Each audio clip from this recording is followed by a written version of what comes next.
பிரியாணி எப்படி சாப்பிடணும் தெரியுமா? ரைஸ் கொஞ்சம் வச்சு,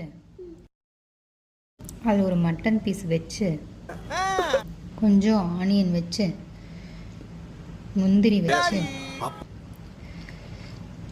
திராட்சை ஒன்று வச்சு, கொஞ்சம் அந்த கிரேவி வச்சு, இதை அள்ளி அப்படியே சாப்பிட்டா செம்மையாக இருக்கும்.